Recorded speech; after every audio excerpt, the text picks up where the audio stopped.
வணக்கம் traders, welcome to pre market analysis.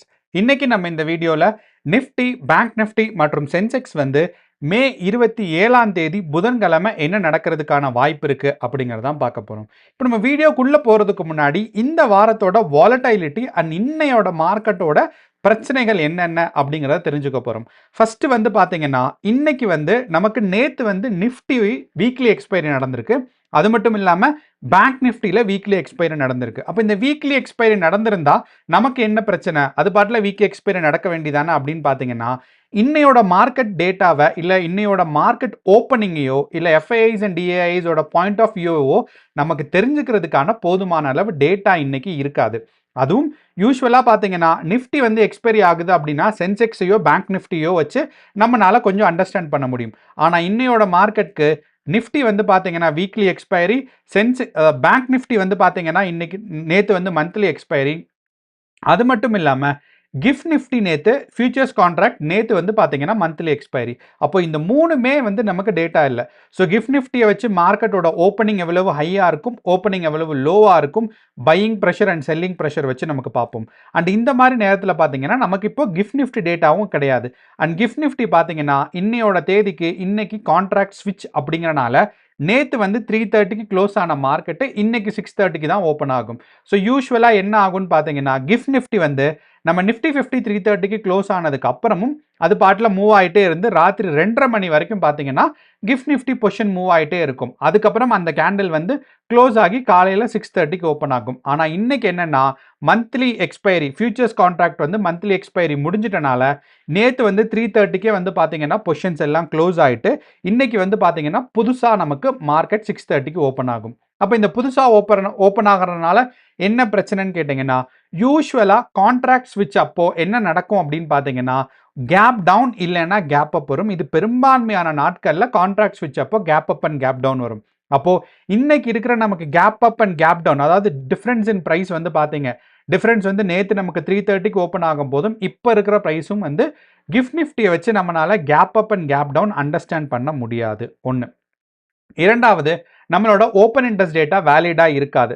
And இதுக்கான இன்னொரு காரணம் என்னன்னா, நாளைக்கு நமக்கு மார்க்கெட் லீவு, பக்ரீத்துக்கு லீவு அப்படிங்கிறனால நமக்கு சென்செக்ஸோட இன்னைக்கு எக்ஸ்பைரி. அப்போது செவ்வாய்க்கிழமை நேற்று பார்த்தீங்க அப்படின்னா நிஃப்டி 50யோட வீக்லி எக்ஸ்பைரி, பேங்க் நிஃப்டியோட மந்த்லி எக்ஸ்பைரி, ஃபியூச்சர்ஸ் நிஃப்டி ஃபியூச்சர்ஸோட மந்த்லி எக்ஸ்பைரி. அண்ட் இன்னைக்கு புதன்கிழமை நமக்கு சென்செக்ஸோட எக்ஸ்பைரி. ஸோ இது 2 நாள் இருக்குங்கிறனால ஸ்ட்ராங்கான செல்லிங் ப்ரெஷர் பயங்கரமாக டெவலப் ஆகும். ஸோ அப்படிங்கிறது தான் நமக்கு ஒரு முக்கியமான விஷயம். ஸோ அப்படிங்கிறனால இன்னையோட மார்க்கெட்டை நம்ம இந்தியா விக்ஸ் டேட்டாவும் ஆயில் ப்ரைஸ் அண்ட் யூஎஸ் மார்க்கெட்டையும் சேர்த்து நம்ம அனலைஸ் பண்ண போகிறோம். ஏதாவது நமக்கு analysis and point of view கிடைக்குதான்னு சொல்லி. அப்போ எஃப்ஐஐஸோட பொசிஷனை நேற்று நமக்கு பார்த்தோம் அப்படின்னா நமக்கு முக்கியமாக என்ன தெரியுதுன்னு பார்த்தீங்கன்னா, எஃப்ஐஐஸ் ஸ்ட்ராங்காக செல்லிங் ப்ரெஷரில் இருந்திருக்காங்க. ஆனாலும் பார்த்தீங்கன்னா மார்க்கெட் அவ்வளவு அதிகமாக விழலை. ஏன்னா எஃப்ஐஐஸ் 2 நாளாக எவ்வளவு ஸ்ட்ராங்காக பையிங்கில் இருந்தாங்களோ, நான் சார்ட்டை உங்களுக்கு டேட்டாஸ் காமிக்கிறேன், எவ்வளவு ஸ்ட்ராங்காக பையிங்கில் இருந்தாங்களோ அதுக்கு ஈக்குவலாக செல்லிங் நடந்திருக்கு. அப்போ இந்த எஃப்ஐஐ செல்லிங் பண்ணால் என்ன, மற்றவங்க டிஐஐஸ் இல்லைன்னா ப்ரொப்ரைட்டரி ட்ரேடர்ஸ் ப்ரோஸ் பார்த்தீங்கன்னா ஓரளவு மார்க்கெட்டை ஸ்டேபிளாக வச்சுருப்பாங்கல்ல. அதனால தான் நேற்று நிஃப்டி 50 24,000 அப்படிங்கிற இந்த ப்ரைஸில் சுற்றிட்டு இருந்துச்சு அப்படின்னு நீங்கள் நினச்சிங்கன்னா கிடையாது. ஏன்னா எஃப்ஐஐஸும் செல்லிங் ப்ரெஷரில் இருந்திருக்காங்க, டிஐஐஸும் செல்லிங் ப்ரெஷரில் இருந்திருக்காங்க, ப்ரோஸும் செல்லிங் ப்ரெஷரில் இருந்திருக்காங்க. ஆனாலும் பார்த்தீங்கன்னா மார்க்கெட் ஒரு ஸ்ட்ராங்கான டவுன்ஃபால் இல்லாமல் ஒரு 100-200 பாயிண்ட் தான் பார்த்தீங்கன்னா ப்ரீவியஸ் டே க்ளோஸை விட கீழே வந்திருக்கு. ஸோ இதிலிருந்து என்ன தெரியுதுன்னா நிஃப்டி எப்போ வேணாலும் ஒரு பாசிட்டிவ் பிரேக் அவுட்டுக்கு வரலாம் அப்படிங்கிறது தான் தெரியுது. அந்த பாசிட்டிவ் பிரேக் அவுட் இன்னைக்கு இருக்கிறதுக்கான வாய்ப்பும் அதிகமாக இருக்கு. ஏன்னா இந்த 24,000 பார்த்தீங்கன்னா நிஃப்டி கீழே வராத பட்சத்துக்கு நம்ம ஸ்ட்ராங்காக ஒரு பாசிட்டிவான மூவ்மெண்ட் எப்போ வேணாலும் எதிர்பார்க்கலாம். அண்ட் சிபிஆர் ரேஷியோ பார்த்தீங்கன்னா 0.3 பக்கம் இருக்குது. ஸோ அந்த ஒரு காரணத்தினால நம்ம ஒரு ஸ்ட்ராங்கான ஒரு செல்லிங் ப்ரெஷர் இல்லாமல் ஒரு பையிங் ப்ரெஷரில் மார்க்கெட்ஸ் இருக்கிறதுக்கான வாய்ப்புகள் ரொம்ப ரொம்ப அதிகமாக இருக்குது. ஸோ வாங்க இப்போ நம்ம மற்ற டேட்டாஸை நான் காமிக்கிறேன். ஸோ இப்போ நம்ம கிஃப்ட் நிஃப்டி சொன்ன மாதிரி கிஃப்ட் நிஃப்டியில் கான்ட்ராக்ட் ஸ்விட்ச் நடந்திருக்கு. இந்த கான்ட்ராக்ட் ஸ்விட்ச்னால நமக்கு ஒரு சின்னதாக ஒரு கேப் டவுன் வந்திருக்கு. அப்போ இந்த சின்ன கேப் டவுன்னால நமக்கு பார்த்தீங்க அப்படின்னா மார்க்கெட்டில் இப்போதைய மார்க்கெட்டில் ஒரு 78 பாயிண்ட் நெகட்டிவாக இருக்குது. அப்போ இந்த 78 பாயிண்ட் நெகட்டிவ் பார்த்தீங்கன்னா நமக்கு கேப் டவுனில் வரணும் அப்படிங்கிற அவசியம் கிடையாது. ஏன்னா நமக்கு இந்த கேப் டவுன் வந்து பார்த்தீங்கன்னா கான்ட்ராக்ட் ஸ்விட்ச்னால நடந்திருக்கிறதுக்கான வாய்ப்புகள் ரொம்ப ரொம்ப அதிகமாக இருக்குது. அப்போ இந்த ஒரு காரணத்தை வச்சு நமக்கு வந்து செல்லிங் ப்ரெஷர் இன்னைக்கு கிஃப்ட் நிஃப்டியில் வச்சு இருக்குது. அதனால நம்ம வந்து நிஃப்டி 50ல் இருக்குன்னு சொல்ல முடியாது. அண்ட் இரண்டாவது விஷயம், நான் முன்னாடியே சொன்ன மாதிரி ப்ரோஸ் எஃப்ஐஐஸ் பார்த்தீங்கன்னா 26ஆம் தேதி நமக்கு செவ்வாய்க்கிழமை கம்ப்ளீட் பியரிஷாக இருந்திருக்காங்க. ஒன்று. ரெண்டாவது டிஏஐஸும் பார்த்தீங்கன்னா கம்ப்ளீட் பியரிஷாக இருந்திருக்காங்க. மூணாவது பார்த்தீங்கன்னா ப்ரொப்ரேட்டரி ட்ரேடர்ஸ் இவங்களும் பார்த்தீங்கன்னா பியரிஷாக இருந்திருக்காங்க. ஆனால் கிளைண்ட்ஸ்ன்னு சொல்கிற இன்ட்ராடே ட்ரேடர்ஸ் மட்டும்தான் பார்த்தீங்கன்னா ஒரு ஸ்ட்ராங்காக புல்லிஷில் இருக்காங்க. அந்த இன்ட்ராடே அண்ட் கொஞ்சம் லாங் டேர்ம் ட்ரேடர்ஸ். அப்போ இவங்க எல்லாம் மார்க்கெட்டில் நமக்கு ஸ்ட்ராங்காக பியரிஷ் மூமெண்ட் இருந்தாலும் நம்மளோட நிஃப்டி 50 பார்த்தீங்கன்னா ஒரு ஸ்ட்ராங்கான டவுன்ஃபாலுக்கு வரலை. என்னன்னா ப்ரீவியஸ் டே க்ளோஸ்ல இருந்து எவ்வளோ தூரம் கீழே இறங்கியிருக்குன்னு பார்த்தீங்கன்னா வெறும் 100 பாயிண்ட் தான் இறங்கியிருக்கு. நமக்கு முன்னாடியே பார்த்தோம், நமக்கு எஃப்ஐஐஸ், டிஏஐஸ் அண்ட் ப்ரோஸ் 3 பேருமே பார்த்தீங்கன்னா டவுன் சைட் புஷ்ல தான் இருக்காங்க. ஸோ அப்படிங்கிறனால ப்ரீவியஸ் டே திங்கக்கிழமை க்ளோஸ் ஆனதுலேருந்து பார்த்தீங்கன்னா இப்போ வந்து ஸ்ட்ராங்கான ஒரு செல்லிங் ப்ரெஷரில் தான் இருக்குது. அண்ட் இரண்டாவது விஷயம், நமக்கு நேற்று க்ளோஸ் ஆன ப்ரைஸ்லேருந்து பார்த்தாலும் மார்க்கெட் வந்து ஒரு பயங்கரமாக கம்மியாக தான் இருந்திருக்கு. அண்ட் நேற்று நம்மளோட பாக்ஸ் செட்டப்பில் பார்த்தீங்க அப்படின்னா கொஞ்சம் சின்ன சேஞ்சஸ் வந்து பண்ணியிருக்கணும். என்னன்னா இந்த 24,000லேருந்து கீழே விழுந்தோடனே நம்ம வந்து பார்த்தீங்கன்னா ஒரு ஸ்ட்ராங்கான செல்லிங் ப்ரெஷரில் இருந்திருக்கும். அப்போ நீங்கள் வந்து பொசிஷன் எடுத்திருந்தீங்க அப்படின்னா ஒரு 60 பாயிண்ட் வந்து ஒரு ஸ்ட்ராங்கான ஒரு ப்ராஃபிட் வந்திருக்கும். இதுதான் வந்து நேத்தோட ஸ்ட்ராட்டஜி.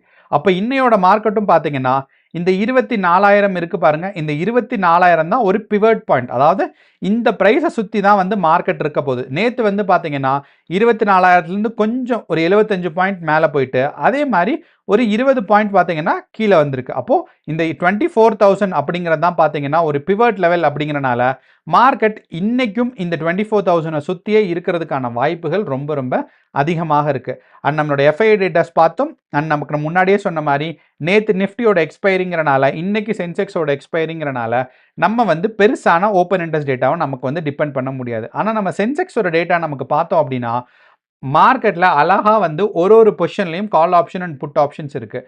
ஆனால் பிசிஆர் ரேஷியோ வச்சு பார்க்கும்போது 0.8 இருக்குது. ஸோ 0.8ங்கிறது வந்து ஒரு புல்லிஷ் மார்க்கெட்டை சப்போர்ட் பண்ணுற மாதிரி இருக்கிற டேட்டா. அப்போ இன்னைக்கு அடிஷ்னலான ஒரு டேட்டாஸ் என்னன்னு பார்த்தீங்கன்னா இந்தியா விக்ஸ் டேட்டா. அப்போ இந்த இந்தியா விக்ஸ் வந்து ஏற்கனவே நமக்கு வந்து 15.4 வந்து நேற்று வந்து ஸ்டெபிளைஸ் ஆயிடுச்சு. ஸோ அப்படிங்கிறனால இன்னையோட இந்தியா விக்ஸ் வந்து மறுபடியும் இதே ரேஞ்சை கண்டினியூ ஆச்சுன்னா நமக்கு 24,000லேருந்து நிஃப்டி வந்து பார்த்தீங்கன்னா ஒரு டவுன்ஃபாலிங் கேரக்டர் இருக்கும். அதுக்காக இது அதே மாதிரி நமக்கு வந்து நிஃப்டி 50 மேலே போகணும்னா நேற்று இருந்த இந்த 15.4க்கே பார்த்தீங்கன்னா இந்தியா விக்ஸ் வந்து திருப்பியும் டவுன்ஃபால் ஆகணும். ஸோ அப்படிங்கிறனால இந்தியா விக்ஸ் வந்து ஒரு கண்ணாடி மாதிரி. ஆனால் என்ன பிரச்சனைனா இந்தியா விக்ஸ் வந்து நமக்கு நிஃப்டி எந்த டைரக்ஷனில் போகுதோ அதுக்கு ஆப்போசிட்டில் டைரக்ஷனாக இருக்கும்.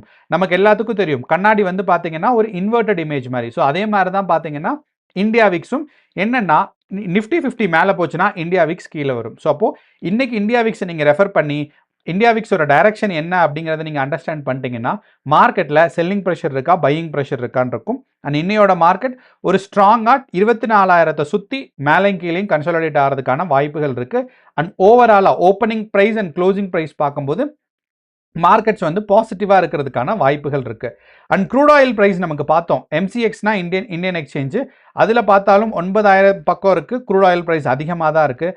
அதே இது யூஎஸ் டாலர்ஸில் கன்ஃபார்ம் பார்த்தோம் அப்படின்னா நேற்று சாயந்தரத்துக்கு மேலே, அதாவது நமக்கு வந்து நிஃப்டி 50 க்ளோஸ் ஆனதுலேருந்து நம்ம இந்தியன் மார்க்கெட் க்ளோஸ் ஆனதுலேருந்து பார்த்தீங்கன்னா நமக்கு யூஎஸ் டாலரில் நம்மளோட ஆயில் ப்ரைஸ் வந்து பார்த்தீங்கன்னா சரிவு நிலையில் இருக்குது. அண்ட் இது வந்து ஒரு பாசிட்டிவான இண்டிகேஷன்ஸ் தான். அப்போ நம்மளோட யூஎஸ் மார்க்கெட் பார்த்தீங்கன்னா நமக்கு S&P 500, நம்மளோட Dow Jones industrial average and நமக்கு நாஸ்டாக் காம்போசிட் இண்டெக்ஸ், இந்த மூணில் S&P 500ம் நம்மளோட டவ் ஜோன்ஸ் S&P 500ம் நாஸ்டாக் காம்போசிட் இண்டெக்ஸும் பார்த்தீங்கன்னா நேத்தியோட நிலைமையில் யூஎஸ் மார்க்கெட்டில் ஒரு பாசிட்டிவான ஒரு இண்டிகேஷன்ஸில் தான் இருக்குது.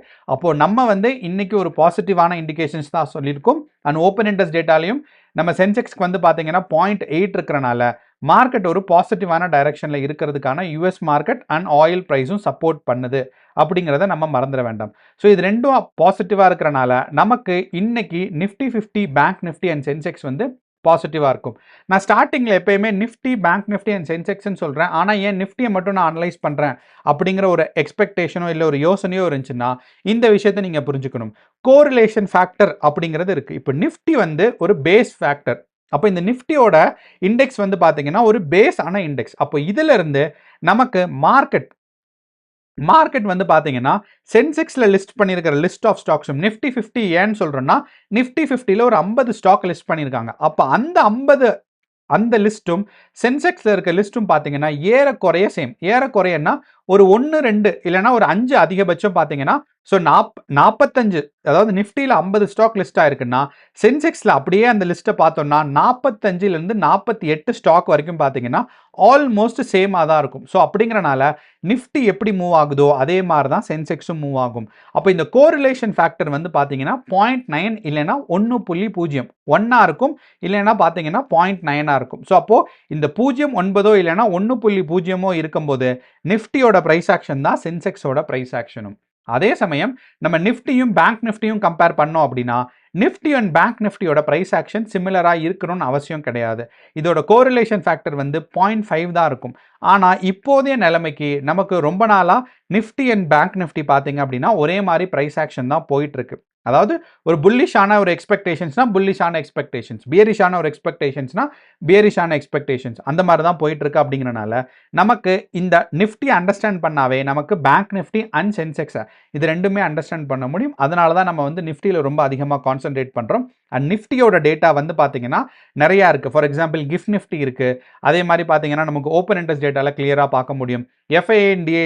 எஃப்ஐடிஏஐ அண்ட் ப்ரோஸோட டேட்டாஸில் நம்மளால் வந்து பார்த்தீங்கன்னா நிஃப்டியை ஸ்ட்ராங்காக அனலைஸ் பண்ண முடியும். இந்த ஒரு காரணத்தினால தான் நிஃப்டியை ஒரு சென்டர் பாயிண்ட்டாக வச்சுட்டு நம்ம வந்து பேங்க் நிஃப்டி அண்ட் சென்செக்ஸை வந்து கோரிலேட் பண்ணுறோம். ஸோ அதனால தான் இந்த கோரிலேஷன் ஃபேக்டரும் இருக்குது. ஸோ கேர்ஃபுல்லாக ட்ரேட் பண்ணுங்கள். இன்னையோட மார்க்கெட் வந்து ஒரு பாசிட்டிவ் கன்சாலிடேஷன் இருக்கிறதுக்கான வாய்ப்புகள் இருக்குது. உங்களுக்கு டவுட்ஸோ சந்தேகமோ இருந்துச்சுன்னா கமெண்ட் பாக்ஸில் போடுங்க, நான் ரிப்ளை பண்ணுறேன். நன்றி, வணக்கம்.